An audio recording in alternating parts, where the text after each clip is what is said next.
আমরা এই মুহূর্তে সিদ্ধান্তগুলো আপনাদেরকে লিখিত আকারে উপস্থাপন করব, যাতে আপনাদের রেকর্ডিং এর সুবিধা হয় এবং আমারও যেন ভুল না হয়, কারণ সিদ্ধান্তগুলো মৌলিক গুরুত্ব আছে এবং এগুলো আমাদেরকে বাস্তবায়নের পথে অতি দ্রুত কাজ শুরু করতে চাই। আপনাদের সবার সহযোগিতা কাম্য। বাকি অংশটুকু আমি একটু পড়ে শোনাচ্ছি, যাতে আপনাদের রেকর্ডিং এবং আমারও বলতে সহজ। আমি বক্তব্যটি লিখিত আকারে আছে এবং সেটি আমি উপস্থাপন করব এবং আপনাদেরকে লিখিত বক্তব্যের কপিও দেওয়া হবে, যাতে আপনাদের তথ্য।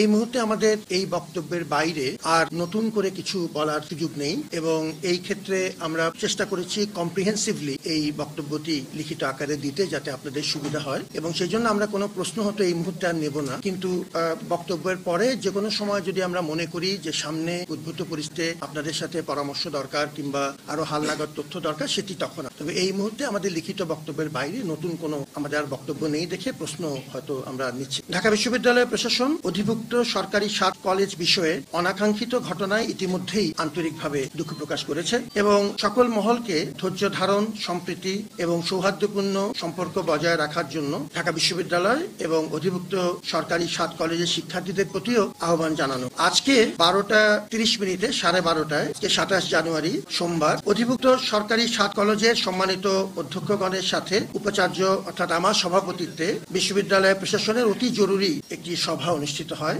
উদ্ভূত পরিস্থিতির পরিপ্রেক্ষিতে এবং সভায় সার্বিক বিষয়ে বিস্তারিত আলোচনা করে আমরা নিম্নলিখিত সিদ্ধান্তগুলো গ্রহণ করেছি। প্রথমত, ঢাকা বিশ্ববিদ্যালয়ের সাথে অধিভুক্ত সরকারি 7 কলেজের সম্মানজনক পৃথকীকরণের বিষয়ে সিদ্ধান্ত নেওয়া হয়েছে। আমরা অনারেবল সেপারেশনের পথে যাচ্ছি, যেটি আমাদের ঢাকা বিশ্ববিদ্যালয়ের শিক্ষার্থী এবং 7 কলেজের শিক্ষার্থীদের একটি কমন দাবি। অধিভুক্ত সরকারি 7 কলেজের শিক্ষার্থীদের ভর্তি কার্যক্রম এই সিদ্ধান্তের আলোকে পরিচালনা সংক্রান্ত পূর্ববর্তী যে সিদ্ধান্ত আমরা নিয়েছিলাম সেটি পরিবর্তন করে আমরা 1 বছর এগিয়ে এনে এবছর থেকেই অর্থাৎ 2024-25 শিক্ষাবর্ষ থেকেই ঢাকা বিশ্ববিদ্যালয়ের অধীনে আর ভর্তি না নেওয়ার ব্যাপারে সিদ্ধান্ত গ্রহণ করা হয়েছে। এর আগে আমরা 2025-26 ভর্তি হবে না মর্মে আমরা লিখিতভাবে মন্ত্রণালয়কে জানিয়েছিলাম। এখন সেটি আমরা 1 বছর এগিয়ে এনে এবছর থেকেই অর্থাৎ এই মুহূর্ত থেকেই সেটি কার্যকর করবার ব্যবস্থা সিদ্ধান্ত নিয়েছে এবং কার্যকরী ব্যবস্থা নেওয়া। শিক্ষার্থীদের দাবি অনুযায়ী 29 ডিসেম্বর 2024 তারিখে শিক্ষা মন্ত্রণালয় কর্তৃক গঠিত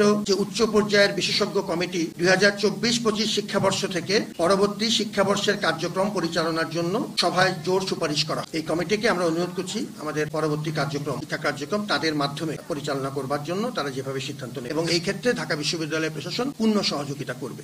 2024-25 শিক্ষাবর্ষ থেকে শিক্ষার্থীদের দাবি অনুযায়ী আসন সংখ্যা ও ভর্তি ফি নির্ধারণ সহ যাবতীয় বিষয়ে মন্ত্রণালয় কর্তৃক গঠিত যে বিশেষজ্ঞ কমিটি তারাই সিদ্ধান্ত গ্রহণ করবে। পঞ্চমত, যেসব শিক্ষার্থী বর্তমানে ঢাকা বিশ্ববিদ্যালয়ের চলমান শিক্ষা কার্যক্রমের অধীনে রয়েছেন তাদের ক্ষেত্রে বিশ্ববিদ্যালয় প্রশাসন দায়িত্বশীল থাকবে, যাতে তাদের শিক্ষা জীবন কোনোভাবেই ক্ষতিগ্রস্ত না। দায়িত্ব আমরা পালন করে যাব, শিক্ষার্থী যেন কোনোভাবেই ক্ষতিগ্রস্ত না। শিক্ষা কার্যক্রম সচল রাখার জন্য আজকের সভায় সকলকে ঐক্যবদ্ধ থেকে নিজ নিজ অবস্থান থেকে আরো দায়িত্বশীল ভূমিকা পালনের জন্য আহ্বান জানানো হয়। আমরা একটি ক্রান্তিকালের মধ্য দিয়ে যাচ্ছি, আমাদের সকলের ঐক্য প্রয়োজন এবং আপনাদের সকলের সহযোগিতাও এজন্য একান্তই কাম্য। আপনারা সবাইকে ধন্যবাদ জানাচ্ছি এবং আপনাদেরকে আমরা চেষ্টা করব যে কোনো সময় প্রয়োজন অনুযায়ী আমরা যেন হালনাগাদ তথ্য আপনাদেরকে দিতে পারি। সবাই ভালো থাকুন,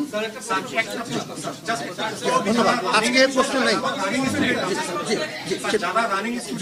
আমি প্রশ্ন বলছি, এই বিষয়টি বিস্তারিত নোটে আছে, রানিং স্টুডেন্ট সম্পর্কে পরিষ্কার ভিতরে দিয়ে আছে।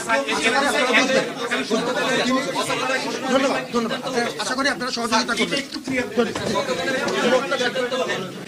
এখানে ক্লিয়ার করা আছে বিস্তারিত নোট আছে।